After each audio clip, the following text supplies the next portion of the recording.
இப்போ பாருங்க நம்ம கம கமன்னு சிக்கன் மஞ்சூரியன் செய்ய போகிறோங்க. சிக்கன் மஞ்சூரியன் செய்யறதுக்கு ஒரு பவுலில் வந்து சிக்கன் பீஸ் கட் பண்ணி போட்டுக்கலாங்க.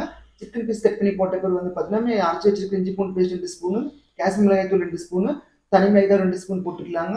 சால்ட் தேவையான அளவு, கார்ன்ஃப்ளவர் மாவு 1 ஸ்பூன் போட்டுக்கலாங்க. மைதா மாவு 1 ஸ்பூன் போட்டுக்கலாங்க. லெமன் ஒரு பெரிய லெமன் வந்து விட்டுக்கலாங்க. நல்லா போட்டு மசாலோட பரட்டி எடுத்துக்கலாங்க. பரட்டி எடுத்துட்டு 1 ஸ்பூன் எண்ணெய் போட்டு நல்லா பரட்டி எடுத்துட்டு ஒரு 1/2 அன் ஹவர் நல்லா ஊற வச்சிடலாங்க. நம்ம நல்லா ஊறிடுச்சுங்க. இப்போ நம்ம வந்து ஆயில் ஃப்ரை பண்ணி எடுத்துக்கலாம். எண்ணெய் நல்லா வந்து ஹீட் பண்ணி எடுத்துக்கலாங்க. ஹீட் பண்ண எண்ணெயில் வந்து பார்த்தீங்கன்னா நம்ம எடுத்து வச்சிருக்கிற சிக்கன் ஒவ்வொரு பீஸாக போட்டு நல்லா முறுன்னு பொரிச்சு எடுத்துக்கலாங்க. அந்த பொரிச்ச சிக்கன் ஒரு பிளேட்டில் மாற்றி வச்சுக்கலாங்க. ஒரு பேனில் வந்துட்டு எண்ணெய் விட்டுக்கலாங்க. எண்ணெய் விட்டு வெங்காயம் போட்டு நல்லா வதக்கி எடுத்துக்கலாங்க. அது கூட வந்துட்டு பச்சை மிளகாய் போட்டு வதக்கி எடுத்துக்கலாங்க. தக்காளி சாஸு, ரெட் சில்லி சாஸ் வந்து போட்டு நல்லா வந்து பரட்டி எடுத்துட்டு நம்ம பொரிச்சு வச்சிருக்கிற சிக்கன் சில்லியை வந்து நல்லா போட்டு பரட்டி எடுத்துமே நம்ம கம்மன்னு சுவையான சிக்கன் மஞ்சூரியன் வந்து ரெடி ஆயிடுச்சுங்க. இது டேஸ்ட் பண்ணி பார்த்துட்டு எப்படிக்குன்னு சொல்லிட்டு மறக்காம கமெண்ட் பண்ணுங்க. இதே மாதிரி வீட்டில் வந்து செஞ்சு பாருங்க.